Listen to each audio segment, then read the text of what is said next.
Hello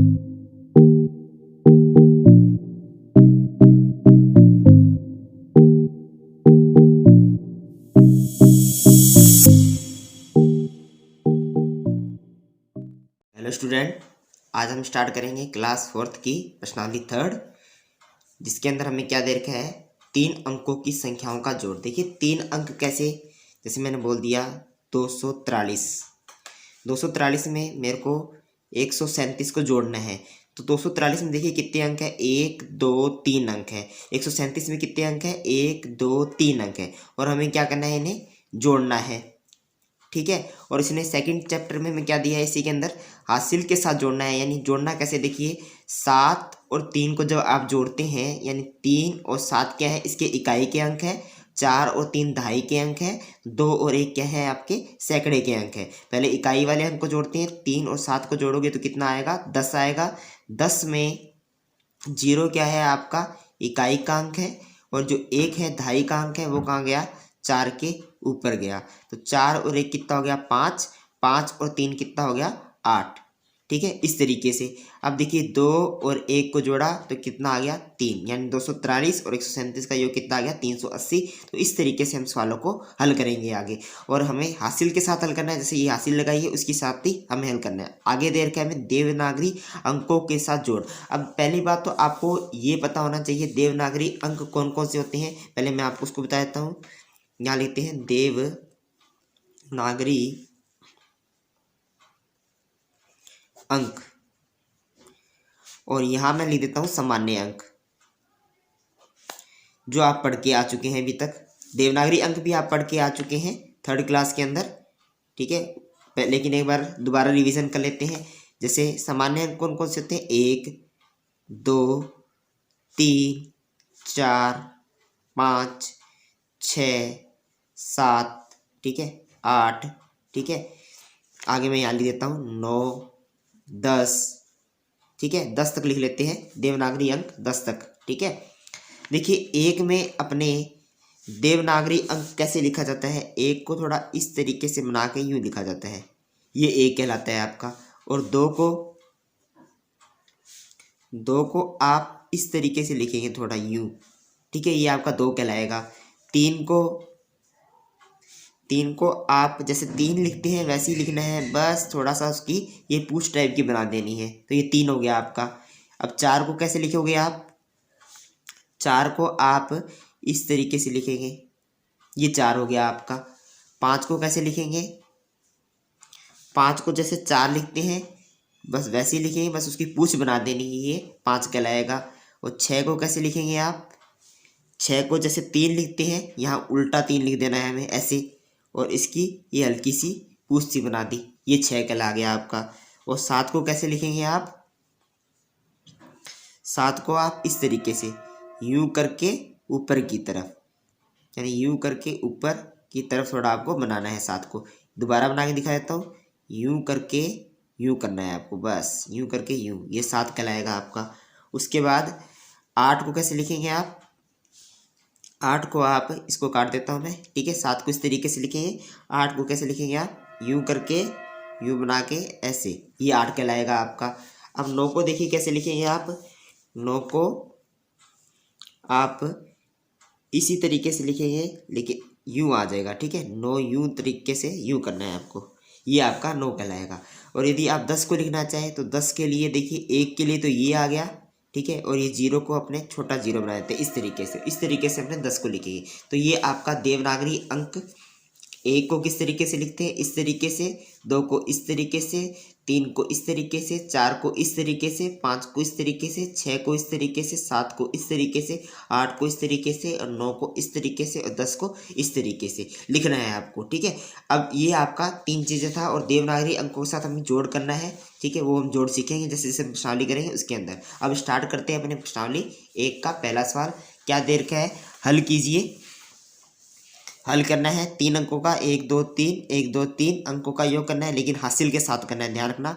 8 और 6 इकाई के अंक है, 8 और 6 को जोड़ेंगे तो कितना आएगा, 14। 14 का क्या आ गया, 4, और 1 क्या आ गई, हासिल आ गई अपनी। ठीक है, 7 और 1 कितना हो गया, 8। ठीक है, 8 और 9 को जोड़ेंगे तो कितना आ गया अपना 8 और 9 को जोड़ेंगे तो अपना 17 आ गया। ठीक है, 8 और 9 को जोड़ा तो 17, 17 का कितना आ गया 7, हासिल कितनी आ गई 1 आ गई।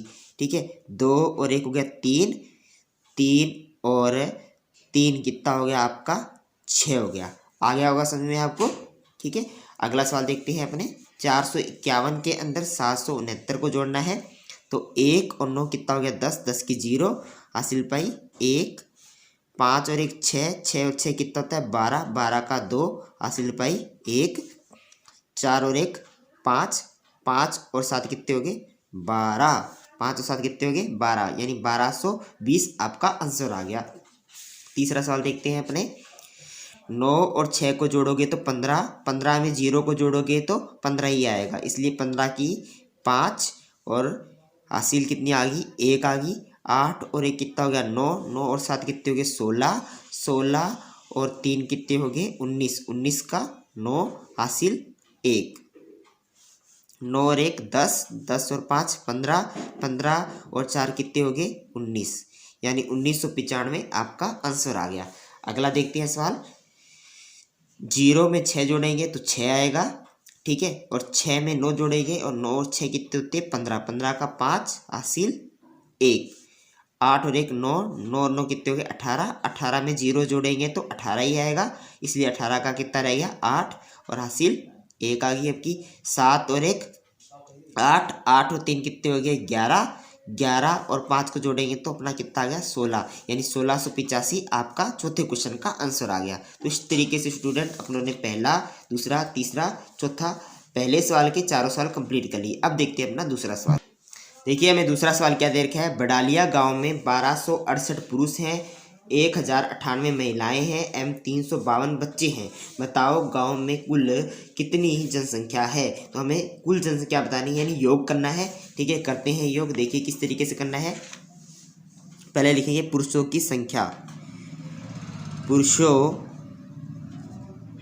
की संख्या कितनी दे रखी है, पुरुषों की संख्या 1268 और महिलाओं की संख्या कितनी दे रखी है हमें, महिलाओं की संख्या क्या लिखेंगे, महिलाओं की संख्या कितनी दे रखी है, महिलाओं की संख्या 1098। ठीक है, आगे हमें बच्चे कितने दे रखे हैं 352, यानी बच्चों की संख्या, बच्चों की संख्या कितनी देर की है 352। अब देखिए 352 को कैसे लिखना है, ध्यान रखना 2 क्या है इकाई का अंक और वो इकाई के नीचे ही आएगा, और 5 क्या है दहाई का अंक है तो वो दहाई के नीचे आएगा, और 3 क्या है सैकड़े का अंक, वो सैकड़े के नीचे आएगा, और यहाँ 1000 वाला जो अंक है उसकी जगह क्या लगाएंगे हम 0 लगाएंगे। बताओ गाँव में कुल कितनी जनसंख्या है। कुल करना है तो हमें क्या करना पड़ेगा, योग करना पड़ेगा। यहाँ लिख देते हैं अपने कुल जनसंख्या नीचे, कुल जनसंख्या करते हैं योग। 8 और 8 कितना हो गया 16, 16 और 2 कितने हो गए 18, 18 का 8 हासिल 1 होगी।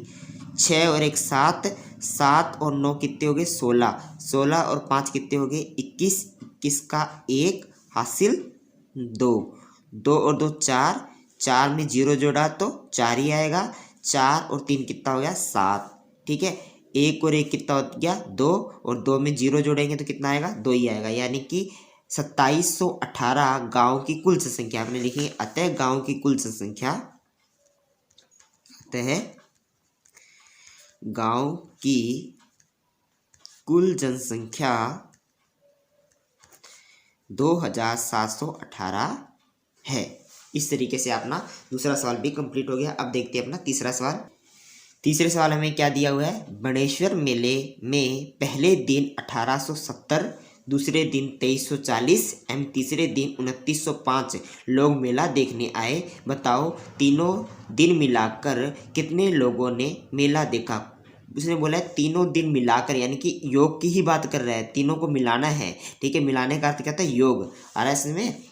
देखते हैं अगला हल करते हैं अपने कैसे। उसने कहा पहले दिन लोग आए, अपने क्या लिखेंगे पहले दिन लोग आए, लोग आए कितने आए 1870। दूसरे दिन कितने आए पहले लिखते हैं अपने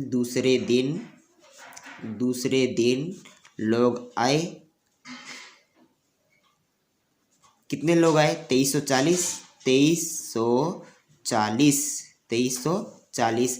अब तीसरे दिन कितने लोग आए? लिखते हैं तीसरे दिन लोग आए। तीसरे दिन लोग आए। कितने लोग आए हैं? 2905। इसने बोला है बताइए तीनों दिन मिलाकर कुल कितने लोग मेला देखने आए। तो लिख देते हैं कुल लोग आए। कितने आए देख लेते हैं, जोड़ कर देते हैं 0 0 और 5, 0 0 5, यानी 5 में 0 जोड़ेंगे तो 5 ही आएगा।